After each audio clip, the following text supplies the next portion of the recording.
Mungu wetu amibariki. Amina. Je vous invite à vous mettre debout. Nami alika mshimame Pour la lecture de la parole. ya usomi wa neno. Nous prenons Luc. Tunabeba Luka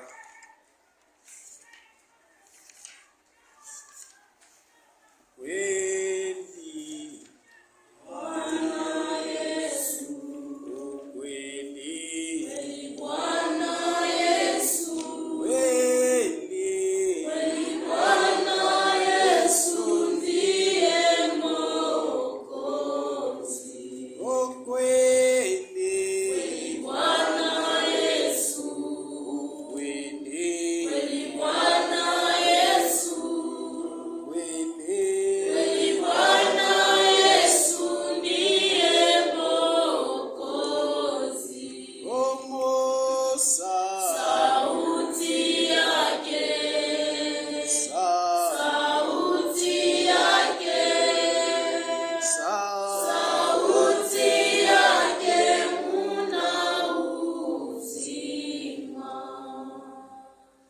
Luc chapitre 11, le verset 13. Luka sura 11 mstari wa 13. Nous lisons. Tasoma. Si donc méchants comme vous l'êtes, Kama basi nini watu wabaya vous savez donner de bonnes choses à vos enfants, unajua kupatia watoto wenu vitu vizuri, à combien plus forte raison le Père Céleste donnera-t-il le Saint-Esprit à ceux qui les lui demandent? mara ngapi Baba wa mbingu ataleta Roho Mtakatifu kwa watoto wake wanaomuomba. Et Dieu ajoute la bénédiction à lecture de sa parole. Mungu aongeze baraka kusoma Je vais neno. vous mettre Unasikikala et je vais prier. nitaomba. Seigneur, nous te sommes vraiment reconnaissants. Bwana, tunakushukuru Tu sana. as permis ainsi que nous puissions nous réunir ce soir. Unaruhusu tukusanyike magharibi. Descends parmi nous, Shuka kati yetu. que ta puissance du Saint-Esprit Uwezo wako Roho puisse Mtakatifu nous caractériser en toutes choses. ipate kututawala, Et ta vitu grâce, vyote. Neema yako, ta bonté wema wako puisse être avec nous. ipate kuwa nasi. Au nom puissant de Mu Jésus, jina la uwezo wa Yesu Kristo nous te prions ainsi. tunakuomba hivi. Amen. Amen.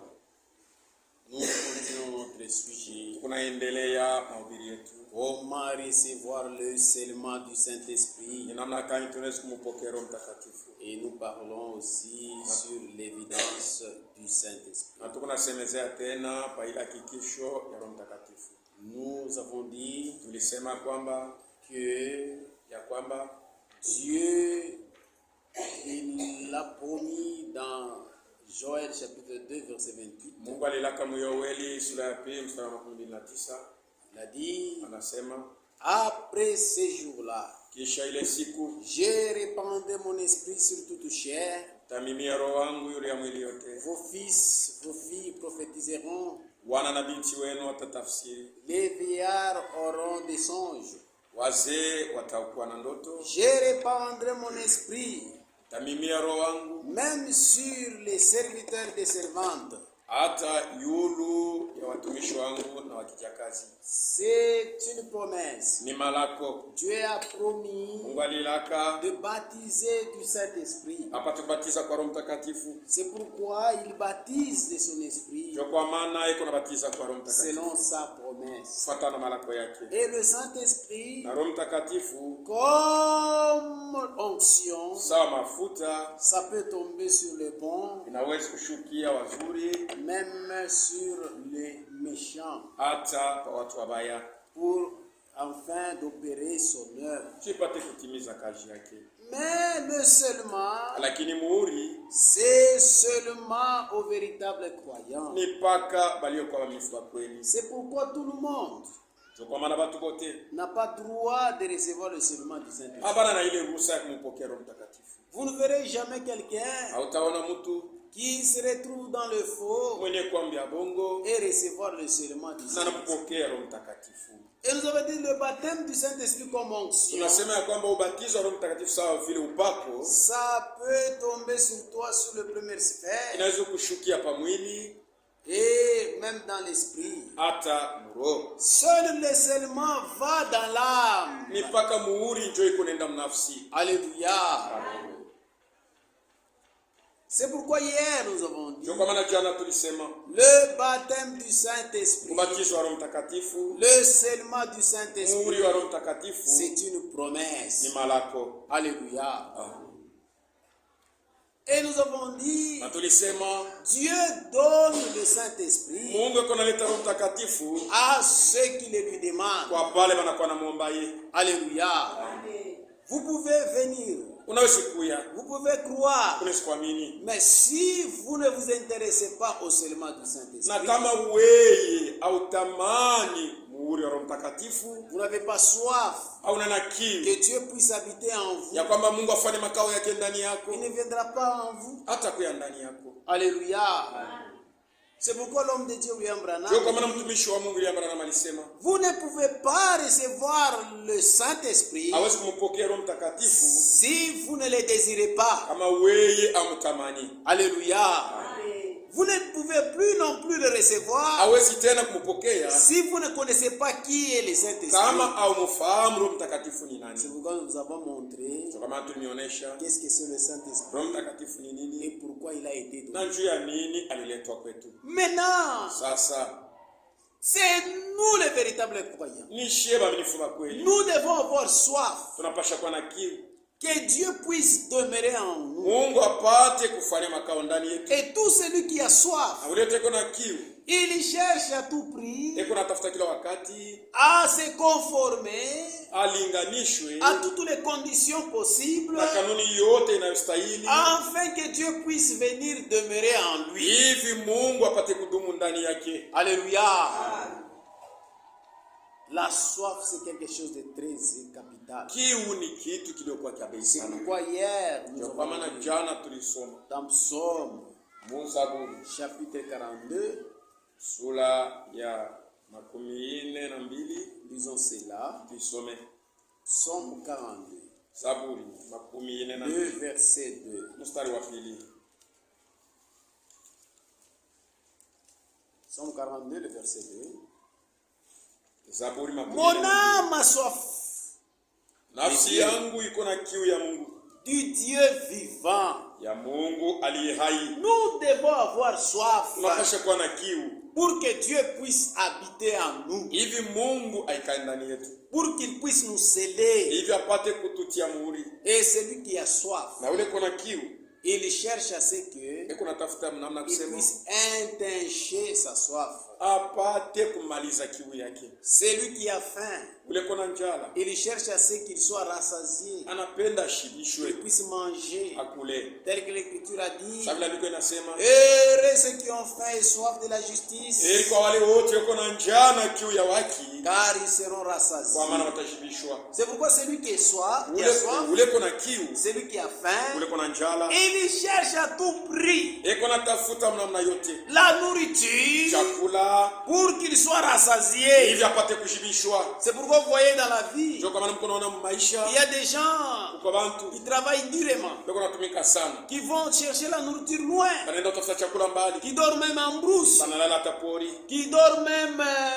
dehors, banalala hata nje, pour qu'ils puissent chercher de quoi manger. ndio kupate chakula. De même nous aussi, Vile vile naspia si nous avons fait soif kama du tuko na Saint-Esprit, njala na kiu ya Roho Mtakatifu, mes frères, nous devons prendre la décision, bandugu yangu, tutakamata mpango alléluia, de chercher le Saint-Esprit jour et nuit, umutafuta Roho Mtakatifu mchana na usiku, de prier jour et nuit, kuomba usiku na mchana, pour qu'il puisse venir habiter en nous, ili apate kufanya makao yake ndani de yetu, chercher à être quelqu'un na kutafuta kuwa kitu qui remplit toutes les conditions possibles, mtu ule kunatimiza kanuni yote puisque inayostahili. Dieu, Kwa maana Mungu son onction, il déverse à toute chair. upako yake eko na imwangia watu wote, Mais le seulement, lakini muhuri il est jaloux du seulement. eko na uivu ya kuleta muhuri wake. Alléluia. C'est pourquoi nous avons lu. Ndio kwa maana tulisoma, Il dit, anasema si vos pères méchants tels qu'ils sont, kama baba yenu babaya vile beko ils savent donner de bonnes choses, wanajua kuleta vitu vizuri, à combien plus fort mara les ngapi Pères célestes. baba wa kumbingu. Alléluia. Donnera-t-il le Saint-Esprit à ceux qui le lui demandent? Ataleta Roho Mtakatifu kwa wale uko na muomba. C'est-à-dire tous ceux qui demandent le seulement du Wale Saint-Esprit. wote uko naomba muhuri wa Roho Mtakatifu. Si ce sont des ayants droit, Kama ni bantu wenye banastahili kumpokea, Dieu est censé de leur donner. Mungu anashurutishwa Mais Dieu ne kuwapatia. ment pas. Kama na Mungu alandaki. Alléluia. C'est pourquoi hier nous avons dit, Ndio kama na jana tulisema. il y a certains croyants, Kuko bamnifu wengine malgré ils ont cru à la hata parole de vile Dieu, baliamini neno ya ukweli. ils sont parmi nous, Beko kati yetu. ils ont cru ce Kama message, mimi ujumbe. mais ils sont désintéressés aussi. Lakini bo abastuke mambo ya kumpokea. Alléluia. Ils sont parmi nous, Beko kati yetu. ils sont distraits Beko bene kulengama. à la bénédiction Ile baraka charnelle. ya mwili. Et vous allez pleurer le jour de l'enlèvement. Mutalia sana siku ya kunyanuliwa.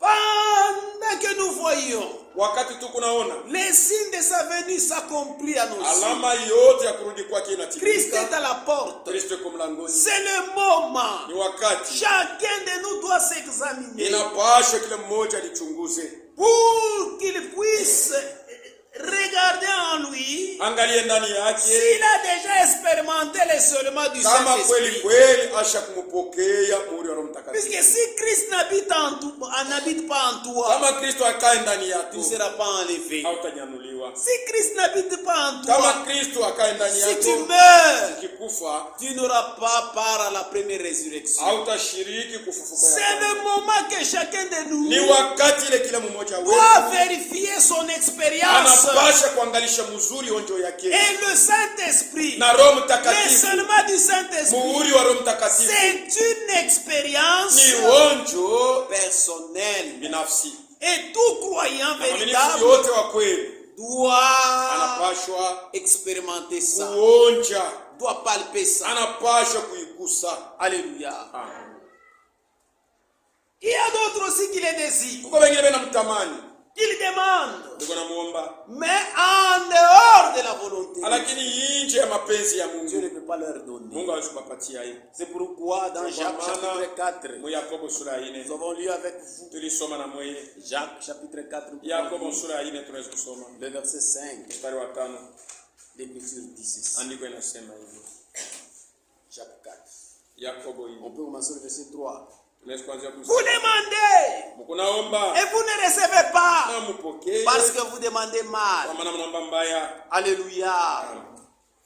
Dans le but de satisfaire vos passions. Na kifukuzio ya kutoshelesha matamaa yetu. Beaucoup demandent, Bamingi beko naomba chaque fois, même parmi nous. hata Dieu kati yetu. seul moi de nous. Mungu nijaze na roho wako na Dieu roho seul wako. moi, seul Mungu moi, nijaze, seul moi, unijaze, unichape. unijaze. Dieu seul moi, seul Mungu moi. nijaze, unichape, unichape. Unichape. Alléluia. Ah. De ton esprit. Na roho wako. Mais quand vous demandez en dehors de sa volonté, Wakati unaomba nje ya mapenzi yake, le Seigneur ne doit pas te donner. Bwana atakupatia Puisque tu demandes kwa mal. maana unaomba mbaya. Alléluia. Ah. Et il continue, il dit ceci. Anaendelea anasema, Adultère que vous êtes, basharati vous êtes parmi nous. muko kati yetu, Une vie de débauche. maisha ya msherati. Mais vous continuez à demander les serments du Unaendelea Saint-Esprit. kuomba muhuri wa Roho Dieu ne Mtakatifu. peut pas vous donner. Mungu hawezi kupatia yeye. Alléluia. Vous voyez, Naona?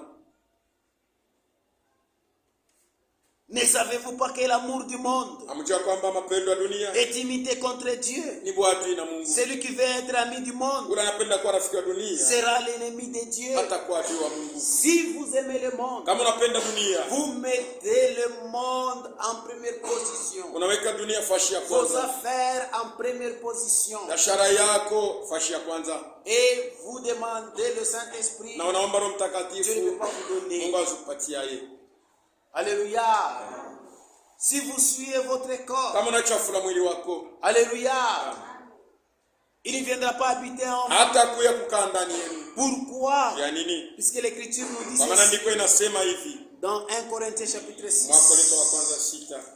Lisons cela. Nisome. On va revenir en Jacques. Tarudia. Lisons d'abord 1 Corinthiens chapitre 6. Wakorintho wa kwanza 6. L'Écriture nous dit ceci. Andiko inasema hivi. Le verset 19. Mstari wa 19. Au verset 20, Mstari wa 12. l'Écriture nous dit ceci. Andiko inasema hivi.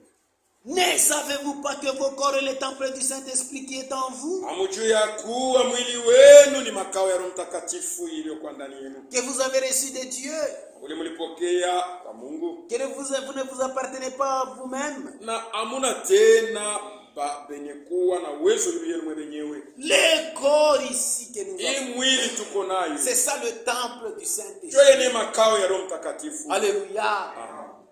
Quand vous suivez ce corps Kama unachafula hii mwili, dans la vie de débauche, maisha ya usherati, vous suivez ce corps, unachafula hii mwili. vous vous maquillez, Uko na penta, vous avez des peintures aux ongles, uko na vernis kwa makucha, vous appliquez vos vernis, unaweka ina, vous avez des coiffures, uko na vous coupez les cheveux, vous les femmes, unakata nywele wewe mwanamke, vous vous habillez mal. unavala mbaya. Le Saint-Esprit ne viendra pas habiter en vous. Roho Mtakatifu ataikaa ndani yenu. C'est un esprit saint Ni Roho Mtakatifu qui habite dans un corps saint. yenye kuwa nakaa ndani ya mwili takatifu. C'est pourquoi si vous êtes païen, Ndio kama kama uko mpagani, si vous demandez que Dieu puisse venir habiter en vous, ukiomba Mungu aikae ndani yako, il ne viendra pas habiter en vous. hata kuya kufanya makao yake ndani. Alléluia. Car vous avez été rachetés dans un grand prix. Kwa maana mlikombolewa kwa bei kubwa. Glorifiez donc Dieu dans votre corps Mtukuze Mungu mwili yenu et dans votre esprit na roho yenu qui appartient à Dieu. yenye kwa ya Mungu. C'est-à-dire le corps Mwili et l'esprit na roho doivent glorifier notre Dieu. inapasha kutukuza Mungu wetu. Tant que l'esprit est souillé Wakati roho iko ni et le kuchafuka corps est na souillé, mwili unachafuka, il ne viendra pas habiter en nous. hata ikaa ndani yetu. C'est un esprit saint. Ni roho takatifu. Alléluia. Et dans 2 Corinthiens, chapitre Wakorintho wa pili 6, mstari wa 6, le verset mstari wa 16, 16, l'Écriture nous dit encore ceci. andiko inasema tena hivi. 2 Corinthiens, chapitre 6, Wakorintho wa pili sura ya 6, le verset 16. mstari wa 7. Quel rapport a-t-il entre le temple de Dieu et des idoles? Ni upatanisho kani kati ya hekalo ya Mungu Car nous na sommes hekalo ya le temple Mungu. du Dieu Kwa vivant. maana siye ni makao ya Mungu. Car Dieu a dit, Mungu alisema j'habiterai nitaikaa et je marcherai au milieu na d'eux. nitatembea katikati Je serai yao. leur Dieu Takuwa Mungu wao et ils seront mon peuple. nao watakuwa watu wangu. C'est pourquoi Ndio kwa sababu sortez du milieu d'eux. tokeni katikati yao. Séparez-vous, dit le Seigneur. Mutengane vile Bwana Ne anasema. touchez pas à ceux qui sont impurs. Musiguse kukilio kichafu Et je vous accueillerai. na atanipokea. Alléluia. Si tu n'es pas encore sorti, Kama huyatoka, Dieu ne peut pas te sceller. Mungu Un pied atakuchapa. dans l'église, Mukuru mkanisa, un pied dehors, mukuru Dieu nje, ne te scellera Mungu pas. atakuchapa. Alléluia. Il est très jaloux. Ni Mungu wa bwivu. C'est pourquoi dans Jacques chapitre 4, Ndio kwa maana mu Yakobo sura 4 le verset 5, il dit, mstari wa 5 anasema, croyez-vous que l'écriture parle en vain? unawasia kwamba ndiko inasema bure? Car c'est avec jalousie que Dieu chérit l'esprit Kwa qui sababu ni habite wivu en nous. mingi ndio Mungu yuko analeta roho yake yenye kala ndani yetu. C'est avec jalousie Ni wivu na wivu que mingi Dieu donne son esprit qui ndio habite Mungu yuko en nous. analeta roho yake ile iko nakaa ndani Il yetu. ne donne pas n'importe qui que ce soit. Ailete kwa izuru nani? C'est pourquoi vous pouvez Ndio demander. kwa unaweza kuomba Mais si vous êtes souillé, kama wewe uko nachafuka il ne viendra pas habiter en vous. hata kuekala ndani yenu. C'est pourquoi hier nous Ndio kwa avons maana jana tuliona que ya kwamba pour qu'il vienne habiter en vous, jua ikale ndani yenu. vous devez d'abord être un croyant Unapaswa kuwa mwaminifu. qui a déjà expérimenté la justification Ule ashakuhesabiwa haki. et qui marche dans la sanctification. Sema unatembea katika utakaso. C'est alors que Dieu viendra habiter en Ile vous. wakati sasa ndio Mungu atakuwa fanya C'est la première condition. Ndio kanuni ya kwanza. C'est pourquoi ces jours-là, Ndio kwa maana ile siku Pierre avait dit, Petro alisema répentez-vous tubuni et que chacun de na vous kila mmoja wenu soit baptisé au nom du abatisiwe Seigneur kwa Jésus jina ya Bwana Yesu pour la rémission de vos péchés, juu ya ondolewa dhambi yenu, afin que vous recevez le don du ili Saint-Esprit. mupate kupokea zawadi ya Roho Mtakatifu. Tant que vous êtes encore pécheur, Wakati yote mngali mtenda dhambi vous ne marchez pas dans la sanctification. au tembee katika utakaso, Il ne viendra jamais hawezi habiter en vous. kukaa ndani yenu. Vous allez prier, utaomba, pleurer, utalia, vous serez bourré de la connaissance. utakuwa na ufahamu Mais si mingi, votre vie lakini maisha n'est yako pas encore changée, hayabadilika kamwe, vous ne le recevez jamais. hawezi kumpokea kamwe. Et même l'enlèvement, Hata kunyanuliwa vous ne serez jamais enlevé. hawezi kunyanuliwa Tant que votre wakati cœur yote moyo wako est dans les choses de ce monde uingali mubitu ya hii dunia et dans l'amour des choses na de ce mu monde, mapenzi ya vitu ya dunia, il ne viendra pas habiter. hata ikaa ndani yenu. Il chérit l'esprit qui habite en nous avec jalousie. Eko na bembeleza wala kuleta roho yake na wivu sana. Alléluia. C'est pourquoi frère, il faut faire Ndio attention. kama na ndugu kufanya angalisho. Alléluia. Il ne faudrait pas demander. Usimuombe. Tel que nous chantons, on appelle Kulomba Pano Pamusole. Je demande comme un oiseau, je refuse de demander comme un oiseau Il dit la montanda mutupu. qui est en train de crier dans une forêt où il n'y a personne. Je refuse de demander comme un oiseau. Nakatala De kuomba. crier, de chanter. Nakatala kuomba sawa ndeke ule kona ina Dans yeko na une lia ville na kuomba. où il n'y a personne. Kufashila mna muntu. Nous, si nous voulons demander à Dieu, Kama tunapenda kuomba il Mungu, faut savoir demander. tunapasha kujua namna kumuomba. Alléluia. C'est pourquoi si tu n'as pas encore expérimenté la justification, Kama bado hahesabiwa si haki, tu n'as pas encore demandé tu n'as pas encore expérimenté la kama sanctification, uyaonja utakaso, fais d'abord un effort fanya mbele pour nguvu que tu puisses passer par ces deux étapes tupate kupitia mwile hatua mbili, afin de demander le seulement du Seigneur. kisha uombe muhuri wa Roho Mtakatifu. Alléluia. Beaucoup de gens Batu mingi disaient, balikuwa nasema, demandaient au prophète Branham, balikuwa nauliza ndugu Branham, oh bien-aimé frère, mpendwa ndugu, est-ce que vous pouvez nous enseigner comment recevoir le Saint-Esprit? basi nesi tufundishe namna gani ya kupokea Roho Mtakatifu. Comme nous étudions notre sujet, comment recevoir le serment du Saint-Esprit. Sa vile tunaleta kishine kwa mahubiri namna gani unaweza kumpokea Roho Mtakatifu. Dans son message qu'il a prêché, Mwenye ujumbe alihubiri les guides, mwongozaji, il a prêché ça en 1962. alihubiri 1962, C'était le 14-10. ilikuwa siku ya 14 mwezi wa 10, 14-10. siku ya 14 mwezi wa 10 mwaka wa 62. Et notre bien-aimé frère Branham Ndugu dit yetu Branham anasema hivi au paragraphe 103. kwa korasi yake 103, L'homme de Dieu dit ceci. mtumishi wa Mungu anasema hivi, Ce sont des gens qui lui demandaient. ni bantu walikuwa wanamuuliza. Paragraphe 103. Korasi 103 Il dit ceci. anasema hivi, Pierre a conduit à dire, dans Actes des Apôtres, chapitre 2, verset 38, Petro aliongozwa kusema Matendo ya Mitume 2 mstari wa 38, comment recevoir le Saint-Esprit. ni namna kani watu wanaweza kumpokea Roho Mtakatifu. Alléluia.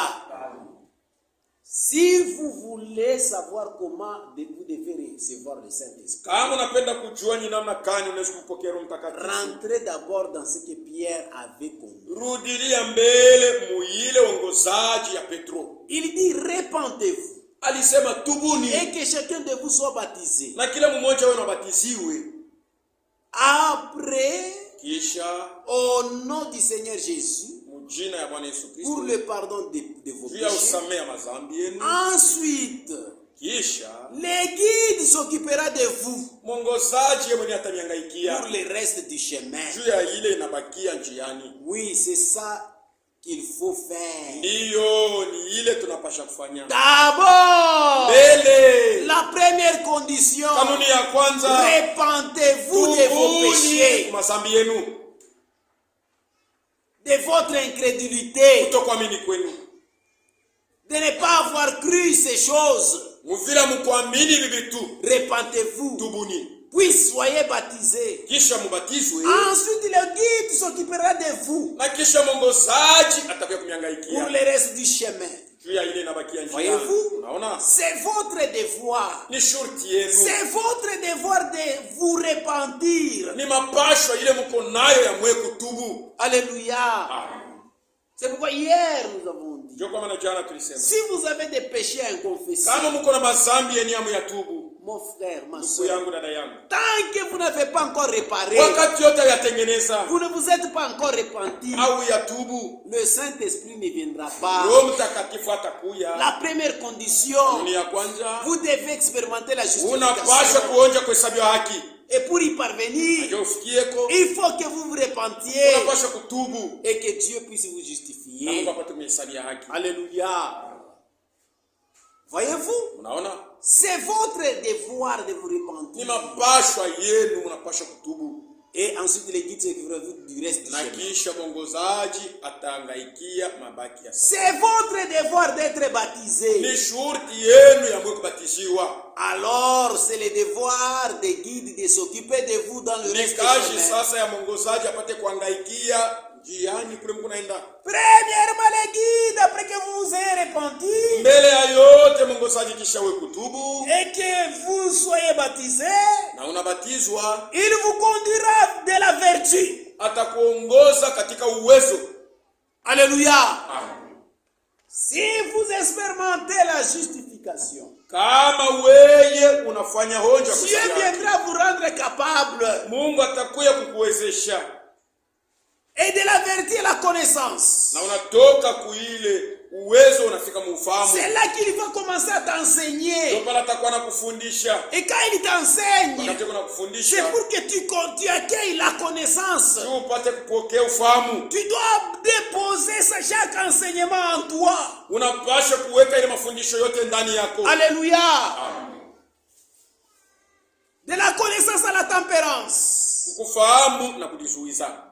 De la tempérance à la patience. Unatoka kuzuiza, unaongeza De kuvumilia. la patience à la piété. Unatoka kuvumilia, unaongeza utawa. De la piété à l'amour fraternel. Unatoka utawa, unaongeza tena mapendo ya ndugu. Et après cela, Kisha ile le Saint-Esprit vous scelle. Roho Mtakatifu atakuchapa. Voyez, Naona vous êtes en pleine stature de Dieu. pale unakuwa mwenye kuendeana mkimu kia mtu mkamilifu ya Un Mungu. vrai homme de Dieu. Mtu wa Mungu wa kweli. Une vraie femme de Dieu. Mwanamke wa Mungu wa kweli. Bien ancrée en Christ. Mwenye kushama ndani ya Kristo. J'aime ça. Mimi naipenda. Bien ancrée en Christ. Mwenye kushama mzuri sana ndani ya Kristo. Alléluia. Vous voyez, Naona c'est très capital. ile ni ya bei sana. Alléluia. Les guides, Kiongozi ils doivent vous conduire. anapasha kuongoza. Alléluia. Vous devez d'abord connaître les choses préliminaires. Unapasha kujua mbele vitu vya kiloko vya chini ya kwanza. Dans la brochure, les portes, Mwile karatasi yake mulango, dans la porte, mulango. qu'il a prêché en 1965. Ila alihubiri mwaka 65. 1965. Mwaka 65. Il a prêché le 6 février. Siku ya 6 mwezi wa pili. Le 6 février Siku ya 6 mwezi wa pili 1965. 65. L'homme de Dieu nous dit ceci. Mtumishi wa Mungu anasema hivi. Les portes, Lango dans la porte. ndani ya mlango. Le paragraphe 173. Korasi yake ya 73. Et l'homme de Dieu dit ceci. Mtumishi wa Mungu anasema hivi. Nous lisons. Unasoma. On lui a demandé. Anamuuliza. Comme les gens peuvent se demander aussi aujourd'hui comment ils doivent recevoir le Saint-Esprit. Sasa vile watu wanaweza kuuliza leo, wanaweza kupokea Roho Mtakatifu. Eh bien, direz-vous, Mzuri mtasema tena. on devrait nous apprendre des choses, frère Branham. Wanapaswa kufundisha bintu ndugu Branham. Comment recevoir le Saint-Esprit. Namna kama tunaweza kumpokea Roho Mtakatifu. Comment devenir ceci ou cela. Ni namna kama tunaweza kuyaiki na kile. Alléluia. Ah. C'est frère Branham qui est en train de dire. Ndugu Branham yuko nasema. Comment allez-vous apprendre l'algèbre Ni namna kama tunaweza kufunda ile algebre. si vous ne connaissez pas d'abord les ABC? Kama uyayua kwanza ABC ni nini? Les gens ne savent même pas comment se comporter. Watu hawajua hata namna kanya kujitwala. Paraître comme une personne. Kuonekana sawa mtu. S'habiller comme une personne. Kuvala sawa mtu. Comme les hommes de Dieu. Sasa tumishi ya Mungu. Ça fait honte vraiment Ni aujourd'hui. haya sana leo. de voir les femmes dans des rues ya kuona mwanamke mbalabala qui s'habillent mal. ndio unavala mbaya, Alléluia. Qui se comportent très mal. beko natembea mbaya, Vous ne savez pas comment vous comporter. au jue namna kanya kujitwaa, Les choses préliminaires. vitu tu vile vya kwanza vya kumwanzo. Alléluia. Nous pouvons prêcher. Nous pouvons prêcher. Tunasubiri, Nous censurons tunakemea sur quelque chose. mambo Mais tu fulani, es indifférent. wewe ustuke. Comment Dieu peut te sceller? Namna kani Mungu anaweza kukuchapa. Alléluia. C'est pourquoi, pour que tu puisses recevoir le seulement, Je kwa maana ndio ufikie kumpokea Roho Mtakatifu, il faudrait que les petites choses, inapaswa d'abord, tule tu vitu tudogo que tu puisses les expérimenter. upate kutuonja. Alléluia. Il parle de la même chose. Anasemezea tena kitu moja Dans question-réponse sur le sceau, mwile uliso na majibu pamiuli, qu'il a prêché le 24-3 ila alihubiri siku ya 24 mwezi wa 3 1963. mwaka wa 63. Question-réponse sur le sceau, Uliso na majibu pamiuli, qu'il a prêché ila alihubiri le 24-3 siku ya 24 mwezi wa 3 1963. mwaka wa 63. Et nous lisons Tunasoma le paragraphe 219. korasi yake ya 219. 219. 219. On me dit, Bananiambia qu'est-ce que ça a à voir? inaonesha nini? Vous devrez, quelqu'un m'a dit, Mtu fulani oh aliniambia, frère Branham, Ndugu Branham, les gens vous considèrent comme un prophète. bantu beko na kuona sawa vile nabii. Eh bien, Nzuri, je n'ai pas dit sikusema que j'étais. niko nabii. Personne ne m'entendait dire cela. Mtu akwa anashikia mimi nasema vile, Mais je dirais ceci, natasema hivi. c'est ce que vous faites, Ile mnafanya. que vous considérez cela. Jo mko na yaona vile. Et il dit, Anasema, pourquoi n'enseignez-vous pas aux gens comment recevoir le Saint-Esprit? "Jo ni afundishe bantu, ni namna gani banaweza kupokea Roho Mtakatifu? Et comment recevoir ceci? Na banaweza kuipokea je? Comment recevoir des grands dons spirituels Namna gani banaweza kupokea mazawadi mkubwa pour aider l'Église? ya kusaidia kanisa? Comment puis-je leur enseigner l'algèbre Namna gani banaweza kufundisha ile algebra lorsqu'ils ne veulent même pas entendre de l'alphabet? wakati abapende kustuka hata alfabeti? C'est vrai. Mzuri. Faites ces petites choses-là. Mufanye tule tubintu tuloko. Alléluia. Descendez à la base. Mushuke kule kumsingi. Balayez d'abord tout. Mufuakie kwanza yote. Commencez comme il faut. Mwanzie kwa vile inapashwa. Amen. Amen. C'est alors que vous y parvenez. Ndio pale mtafiki yako. Alléluia. Amen. Il y a des petites choses. Uko tubintu tudoko ndugu yangu. Tu peux croire véritablement. Unaweza kuamini kweli kweli. Mais à cause des petites choses, Lakini cha tubintu tudoko kuna sura. ça peut faire à ce que vous manquez les seulement du Tunaweza Saint-Esprit. kufanya unakosa muhuri wa Roho Mtakatifu. Alléluia. Amen. Les alphabets. Ile alfabeti. Vous voulez seulement l'algèbre. Unapenda paka Mais algebra. l'alphabet, vous ne réussissez pas. Ile alfabeti hauiwezi. Vous ne réussissez pas. Hauiwezi. Habitez avec votre mari dans le Kikana na bwana mariage. yako. Vous ne réussissez pas. Hauwezi. Supportez votre femme. Kutwala bibi yako. Comment vous allez recevoir de grandes choses Namna kanaweza kupokea dans les vitu choses kubwa. de Dieu? Vitu ya Mungu. Quand vous réprimandez Wakati wanakukemea sur l'absentéisme kwa vile uko na lofa à l'église, vous ne kanisa, réussissez pas. wewe hauwezi. Comment vous pouvez expérimenter de grandes Namna kanaweza choses? kupokea vile vitu vikubwa. Alléluia. Vous voyez? Naona? Il faut balayer des petites choses dans nos vies. Unapaswa kufakia tule tubitu tote tuloko twatubaye maisha yetu. Si vous balayez des petites Kama choses, unatufakia de grandes choses, vous allez les expérimenter. vitu vikubwa utavionja. Alléluia. Vous voyez? Naona? C'est pourquoi Ndio kwa maana tout celui mtu yote qui n'a jamais passé par la sanctification. ayapitia kutakaso Même des petites choses là hata tuvitu tudoko que vous négligez, ile mkuna qui sura vous suivent, ile kuna michafula ça peut vous faire manquer le serment du Saint-Esprit. sura tuvitu tunaweza kumikosesha kupokea mwili wa Roho. Après avoir cru, Kisha kuamini vous devez passer par la sanctification. tunapasha kufika kutakaso. Alléluia. Et nous sommes sanctifiés par sa parole.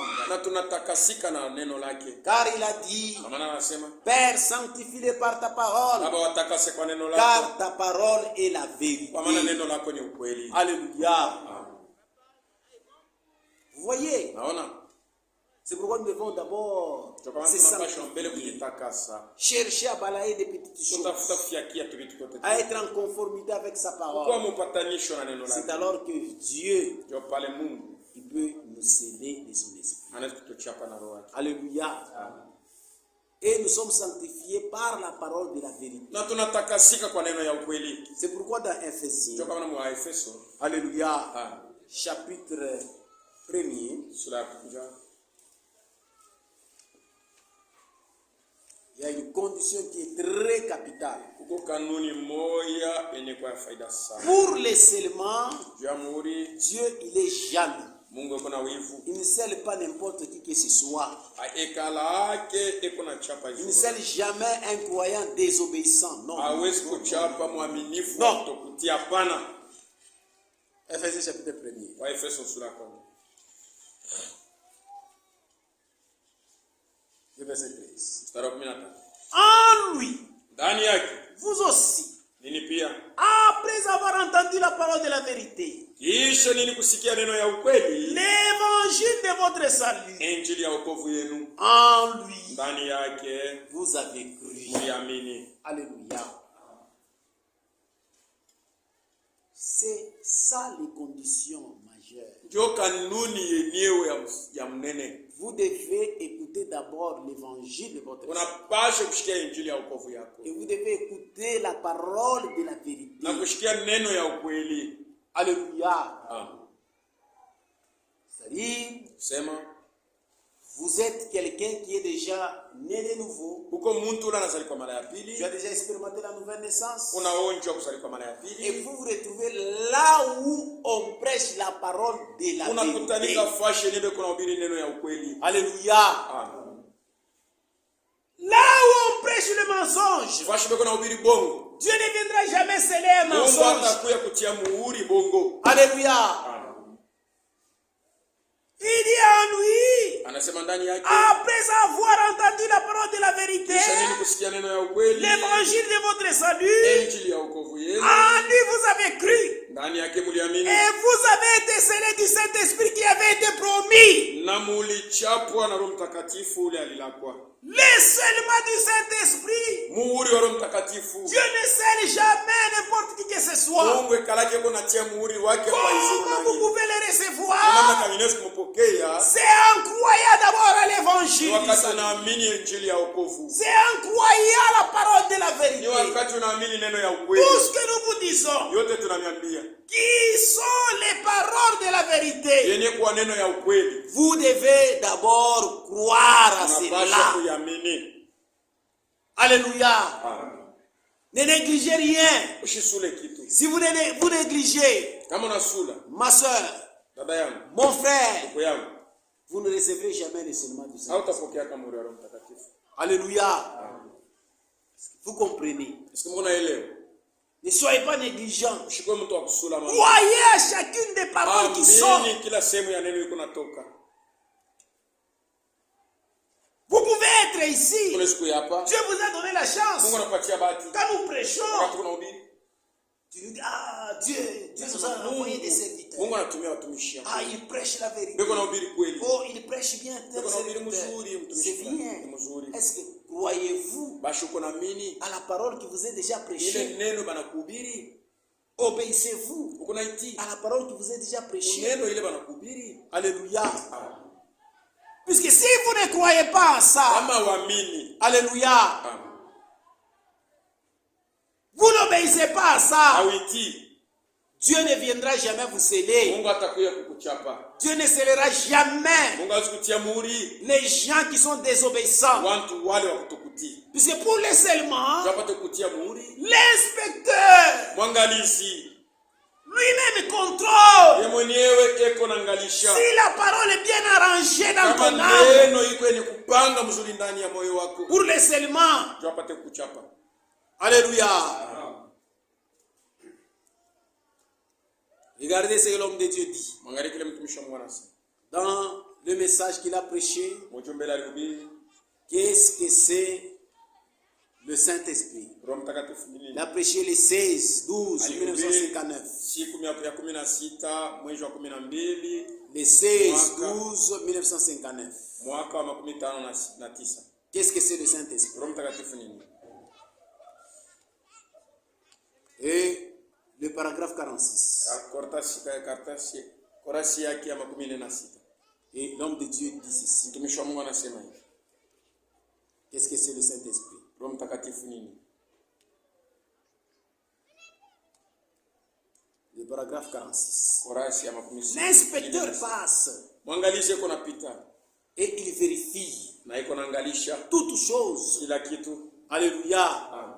Si ce n'est pas bien placé, Kama ile ni kupanga il mzuri ne viendra jamais céder. hata kwa kuchapa. Paragraphe 46. Korasi ya 16. Et maintenant dans Ephésiens chapitre 4, Sasa verset mwa 30, Efeso 4:13 voici ce qu'on lit. mwangalie ile tuko nasoma. N'attristez pas le Saint-Esprit de Dieu, Mshuzunishe Roho Mtakatifu wa Mungu. par lequel vous avez été scellés pour le jour de la Kupitia yeye rédemption. mlitiwa muhuri mpaka na siku ya ukombozi. Là, il va falloir que je me fasse un peu plus d'énergie. ici. Pale inapashwa tena nisemezeko tena sana. Alléluia. Amen. Et là, nous aussi, nous allons renforcer. Na pale na shetu tutasemezea hapo. Présentez cela maintenant, mes Kuionesha frères, sasa ndugu yangu. légalistes. Mwenye bene kwa ba sheria. Tenez-vous tranquille Mubakie pendant un kimya. petit instant. Wakati fulani. Voyez, Naona? avez-vous remarqué Naona ima combien de temps dure ce saut? mara ngapi muhuri kuna kawia? Pas jusqu'au prochain réveil. Haina paka na wakati amkisho ingine itafanyika. Jusqu'à la prochaine fois Oh, wakati ya imani quelque chose ira de au travers. kile kitu kitaenda pembeni. Jusqu'au jour de votre rédemption. Paka na siku ya ukombozi. Voilà combien de temps Angalia mara ngapi vous êtes scellés. uko na chapwa. Alléluia. Amen. Ça, c'est l'importance. Hii ni faida ya muhuri. Vous voyez, Naona? quand vous serez rachetés Wakati utakombolewa. pour être là-haut avec Dieu, Tupate kwa kule juu na Mungu. voilà combien de temps. Mara ngapi Le Saint-Esprit itakawia? vous scelle. Roho Mtakatifu atakuchapa. Pas de revers en revers, Haina amkisho kwa. mais d'éternité en Lakini éternité. milele kwa milele. Vous êtes scellés par le Saint-Esprit. Uko mwenye kuchapwa na Roho Mtakatifu. Voilà qu'est-ce que c'est le Saint-Esprit. Tazama sasa Roho Mtakatifu. C'est le sceau de Ni Dieu muhuri wa Mungu. qui montre que Iko naonyesha kwamba qu'il a trouvé, unampata. que vous avez trouvé grâce à ses Unapata yeux, neema macho yake. qu'il vous aime, Anakupenda, qu'il vous croit, anakuamini qu'il appose son sceau sur vous. na anaweka muhuri yake. Qu'est-ce que ndani c'est yako. un sceau? Ni nini muhuri? Quelqu'un, eh bien, un sceau indique, Muhuri kunaonyesha ou veut dire que inaonyesha une œuvre est achevée. kazi yenyewe imeshamalizika. Donc Dieu vous a sauvé, Mungu anakuokoa, il vous a sanctifié, anakutakasa, il vous a nettoyé anakusukula, et il a manifesté sa anaonyesha grâce. neema yake Et il vous a scellé. na anakuchapa. Il a terminé son œuvre en Anamaliza vous. kazi yake ndani yako. Vous êtes produits jusqu'au jour de votre rédemption. Wewe uko tayari mpaka na sheria ya ukombozi. C'est-à-dire un article scellé, Ni kusema mtu mwenye c'est anachapwa un produit fini. ni kitu yenye maanisha kukimaliza kutumikia kazi. Alléluia. Vous devez d'abord passer par la justification, Unapaswa kupitia kuhesabia par haki. la sanctification. Takaso. Quand Dieu verra lui-même Wakati Mungu ataona yeye mwenyewe que vous avez répondu ya kwamba unajibii à ses exigences, kwa ile mapashwa yake, c'est alors qu'il viendra vous sceller du ni pale pale Saint-Esprit. atakuja kukuchapa na Roho Mtakatifu. Alléluia. Amen. Voyez-vous, frère. Unaona ndugu? Alléluia. Amen. Et il continue. Anaendelea. Nous continuons. Anaendelea. Le paragraphe 48. Korasi ya 10. Remarquez ici, Mwangalie. le Saint-Esprit est un signe. Roho Mtakatifu ni alama. Veut dire, le Saint-Esprit est un sceau. Roho Mtakatifu ni muhuri. C'est un signe Ni alama. que Dieu a donné à ses enfants choisis. Ile Mungu alipatia watoto yake alichakula. chakula. Le rejeter, Mkatala c'est d'être l'étranger du peuple. ni kusema unatoshwa mkunzi ya Le taifa. recevoir, Kupokea c'est avoir fini avec le monde ni kuweka mipaka na kumaliza et mambo toutes ya les dunia choses de ce monde na vitu vyote ya dunia, et devenir un produit sur lequel Dieu a posé son sceau d'approbation. kuya sasa tunda ya kazi ile yenyewe Mungu ashakumaliza, anaweka muhuri yake ya kusema mimi naitikia. Alléluia. Amen.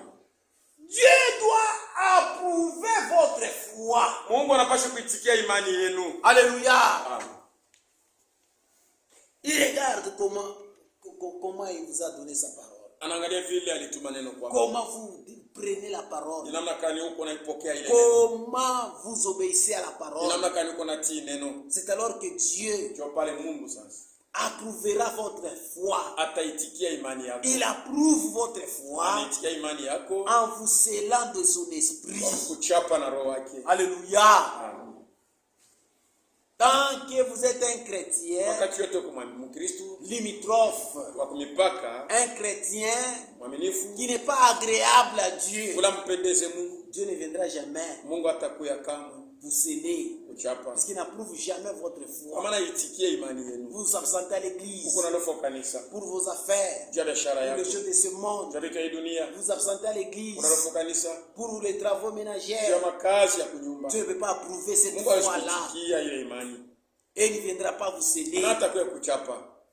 C'est pourquoi dans l'Acte des Apôtres, Kutokana na Matendo ya Mitume chapitre 5, sura ya 5 le verset 32, mstari wa 32, l'Écriture dit ceci. andiko inasema hivi: Nous sommes témoins de ces choses, kwa shuhuda ya hivi vitu, de même que le Saint-Esprit, hata vile vile Roho Mtakatifu Dieu les donne ule Mungu iko naleta à ceux qui lui obéissent. kwa bale beko na mtii. Alléluia. Amen. Frère, Ndugu, Dieu donne son scellement Mungu iko naleta muhuri wake à ceux qui lui obéissent. kwa bale beko na mtii. Si vous n'obéissez pas Kama wewe hautii à la parole de Dieu, neno la Mungu, Dieu ne viendra jamais vous donner Mungu ça. atakuja kupatia. Alléluia. Nous devons obéir Tunapaswa kutii à la parole de Dieu, neno la Mungu, en toute la parole, neno lote la Mungu, pas l'obéissance partielle. ana kutii kipande. Alléluia. Amen. Non, non, non, non, non, non. Hapana, hapana. Si vous obéissez partiellement à la Kama parole, unatii tu kwa mipaka kuneno le sceau, muri qui est le signe, yene kwa alama. Alléluia, Amen. Dieu ne viendra jamais Mungu hataileta, poser cela sur. anaiweka ndani yako. Alléluia. Tel qu'il est dit Vile anasema dans son message qu'il a prêché, mwenye ujumbe alihubiri, des signes. Il a Alama. prêché le 8. alihubiri siku ya 8. Alléluia. Amen. De 1964. Ya mwaka wa 64. Regardez ce que l'homme de Dieu nous dit. Mwangalie kile mtumishi wa Mungu Le anasema. 8-2. Siku ya 8 mwezi wa 2 mwaka wa 64. L'homme de Dieu nous dit ceci. Mtumishi wa Mungu anasema. Les paragraphes 118. Korasi 118. L'homme de Dieu nous dit ceci. Mtumishi wa Mungu anasema hivi. Frère, Donc, nous devons obéir à la totalité de la parole tunapaswa kuamini neno lote la Mungu. pour recevoir Jua kupokea le sceau de Dieu. muhuri wa Mungu. Alléluia. Sinon, tu dois commencer toujours à prier. Kama ina vile utakuwa naomba Mais omba tu, tu es insoumise, lakini au désobéissante, uko na shinda kutii. insolent, une femme insolente, Mwanamke mwenye kuwa wa maisha mbaya, insolente, unajibu ashushutuke bantu. qui ne respecte pas les gens. Alléluia. Kama na mkonseye ashikie Si tu les makonseye, conseils, n'écoute pas les conseils. Dieu ne viendra pas approuver Mungu votre foi. atakuwa kuitika imani, hataitika Même imani. si vous gênez, Hata kama unafunga même chakula, si vous priez 21 hata kama jours, unaomba tant que vous n'obéissez masiku, pas à la totalité de la wakati parole, yote hautii neno la Mungu, il ne viendra pas vous sceller de son hatakuwa esprit. kukuchapa na roho yake. Les signes. Alama. L'obéissance totale à la parole de Dieu Kutii kwa neno la Mungu lote nous donne droit aux signes. Mungu natupatia shurti ya kupokea. Il n'y a pas un autre moyen par lequel on peut avoir droit au signe. Hakuna namna nyingine tunaweza kupata ruhusa ya kupokea alama. Avant d'avoir pleinement l'obéir à la parole. Mbele ya wewe kutii katika utele yote neno la Mungu. Ce n'est pas, n'est-ce pas que quelqu'un d'autre a injecté à cela? Bashi, haina vile mtu mwingine aliweza kuweka kitu kingine kwa ile mambo. Ou ajouter à cela. Wanaongeza kitu kingine. Mais c'est ce que Dieu a dit à ce sujet. Mungu alisema pa hii mambo. Alléluia. Amen. D'obéissance totale. Kutii katika utele. À la parole. Neno. Du paragraphe 124. Korasi 122. Alléluia. L'obéissance totale à la parole. Kutii kwa neno. Attire Dieu. Kuna kokota Mungu. La parole éternelle en vous. Neno ya milele ndani yako. Alléluia. Amen. C'est ça les signes. Jo alama. Quand la parole est en vous. Wakati neno iko ndani yako. C'est Christ en vous. Ni Kristo ndani yako. Et bien remarquez. Mwangalie mzuri. Alors, quand nous prions. Wakati tunaomba. Nous avons maintenant ces signes. Tuko na ile alama. Lorsque nous prions. Wakati tunaomba. Et à ces signes. Tuko na ile alama. Nous sommes. Tuko. Présentons notre signe à notre prière. Tukonaonesha alama yetu kwa maombi yetu. Alléluia. Si vous avez ces signes, kama kuna ile alama, vous avez le droit. uko na ruhusa. Alléluia. J'avais un billet d'accès d'abord du bus. Sur une certaine ligne. Billet ya bus fashi fulani. On ne peut pas m'empêcher de monter à bord de ce bus-là. On a aperçu mon argent. J'ai des billets. Dans ces cas-ci, je ne pouvais pas payer ma rançon. Vous ne pouvez pas le payer. Mais lui, il a payé pour vous. Il vous a donné ces signes. Si vous avez ces signes, vous avez droit à la guérison divine. Jésus-Christ est mort afin que j'ai la guérison divine. J'ai le droit de réclamer chaque promesse qui se trouve dans ces livres. Quand vous recevez, quand allez-vous recevoir cela? Quand vous avez les signes et que vous pouvez vous représenter les signes dans la prière et vous n'avez pas ces signes et vous pouvez la voir, si ces signes, si vous avez l'obéissance totale, alléluia. Vous voyez? Non. C'est pourquoi nous devons obéir à la parole. Quand vous obéissez, on va lire ça demain. C'est alors que l'inspecteur va passer. Il regarde la parole de Dieu qui est bien placée. Alléluia. Vous n'allez pas durer. Vous allez demander comme ça. Et le Saint-Esprit va descendre. Alléluia. Parfois, nous avons raisonné. Parfois, ma gêne. Nous prions. Mais tout ce qui est dans le monde. Alléluia. C'est à cause de la désobéissance. Alléluia. Le Saint-Esprit, chaque fois ici, il t'interpelle ton mauvais comportement.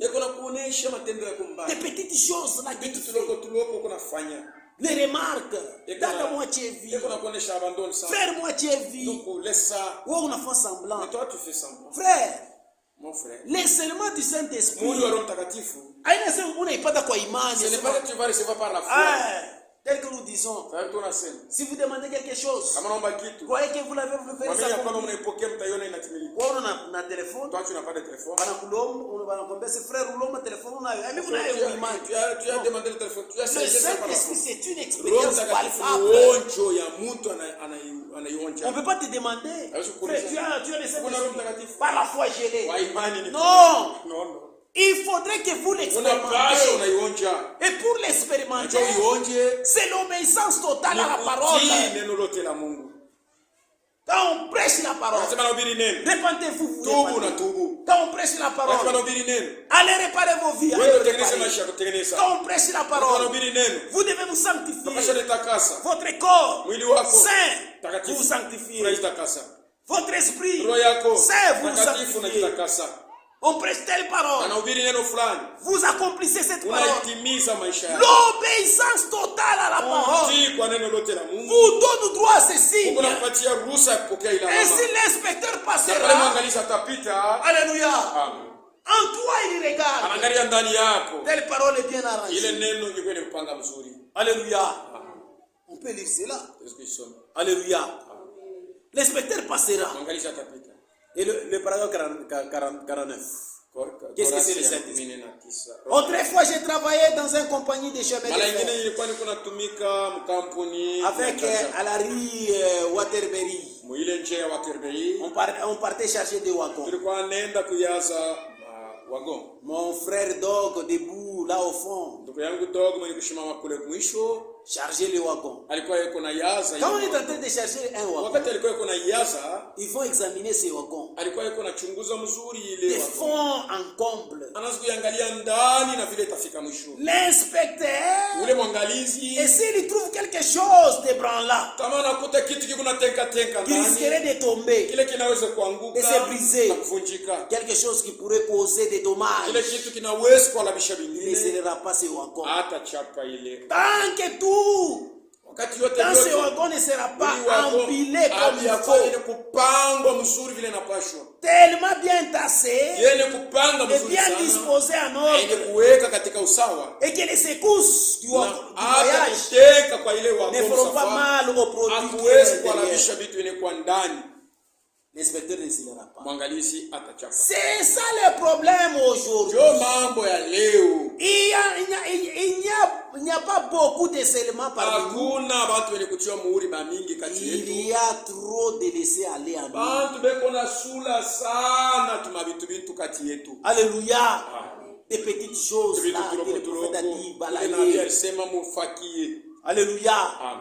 Quand l'inspecteur fait son examen, Wakati mwangalizi il anachunguza, inspecte votre vie anaangalia maisha pour yako, voir s'il n'y a pas quelque aone kama hamuna kitu peu de laisser aller en vous. kia kuachilia sana tuma vitu ndani Peu de yako. laisser aller dans votre vie de prière. Kuachilia yako tena maisha yako ya maombi. Alléluia. Amen. Tel qu'on a dit, jeûne et Ndio prière. tulisema kufunga chakula na kuomba. Frère, le Saint-Esprit nous Roho dit Mtakatifu jeûner et prier. mufunge chakula na kuomba. Certains démons Mapepo chafu ngine quittent par le jeûne et ndipo prière. natoka kwa kufunga chakula na Mais toi, kuomba. tu es chez toi. Wewe kwako Unakuja tu kukari. vimanji le fufula. Donc, il est tout masauti mtumisha Les paroles qu'on avait pour pas toi, reçues. ça ne te dit rien. Kwako wewe haiseme kitu Et tu t'attends na unangojea que Dieu vienne te sceller. Mungu wewe uchapa. Tu es d'abord désobéissant. Wewe uko na Puis tu unakatala t'attends. kutii mbele uongozaji.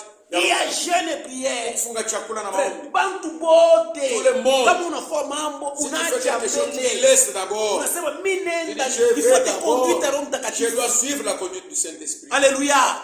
Tu ne pries jamais. Aombi. Tu es toujours dans tes affaires. Uko biashara yako. Toi, tu penses que Dieu Na viendra te usema, sceller. Mungu atakuja kuchapa. Dieu n'est pas un grand-père. Mungu ana nkambo. S'il passe l'inspecteur, Kama anapita mwangalizi, il regarde, il y a des petits laissés aller dans votre vie de anaangalia prière. maisha yako ya maombi, Mungu tulitusha kuachilia. Un peu de laisser aller. Kuachilia yako tena Quand à ce tempérament colérique. na mambo yenye kuangalia kasilani. Alléluia. Tempérament colérique. Wewe uko tu kasilani sasa. Alléluia. Banafranchia mambo paka Quand tu hapa. fais quelque chose ici, Unafuata ndo majimu. toi tu agis par des actes de folie. Alléluia. Unavunja bichi. Tu casses les chaises. Télévision unapika Télévision, makofi. tu donnes un coup. Dada na kosea La unachambula. sœur te manque un peu. Quand l'inspecteur passe, Wakati mwangalizi atapita. il regarde ton tempérament colérique Anaangalia là. kashilani yako uko nayo. Huyu ashaeneana. Celui-ci n'est pas encore prêt. Ne Jitamsele. peut pas le sceller. Alléluia. Un peu de laisser aller. Kuachilia yako tena tu. Quand en cette langue de parler Kwa des kusema autres, vibwako. kusema vibaya Parle les mauvaises choses des autres. des autres. Alléluia. Il ne vous scellera pas. Chapa. Il ne scellera jamais les wagons. Hata chapa ile wagon. Des habitudes sales, Na ile matendo ya des mchafu. choses dégoûtantes, Vitu vile vya bunya. des pensées vulgaires. Mawazo ya mbaya. Il ne peut pas Hawezi sceller kuchapa. les wagons. Ile wagon. Quand il a trouvé tout à sa place. Kama nakuta vitu vyote vyenye kueneana. Alléluia. Amen. L'inspecteur alors, Mwangalizi sasa il le scelle. atachapa. Alléluia. Donc, il passe en nous. Anapita ndani yetu. Pas que tu vas voir mimi. Comme nous avons pris, il nous regarde. Alléluia. Anangalia kama ile parole barubira. Il regarde si la parole qui a été prêchée Par terre. par terre. Toi tu obéis à cette parole. Dieu a bien arrangé. La soumission envers ton mari. Tu es soumise. Les responsabilités envers ta femme. Tu donnes à ta femme tout. Ne vous privez pas l'un à l'autre. Dans un couple, vous ne vous privez pas. Pendant que tu te comportes très mal. Même tu es tenté de crier. Dieu ne te baptisera pas. Mais quand tout est en place, il viendra vous baptiser. Que Dieu vous bénisse. Ainsi, je vais prier.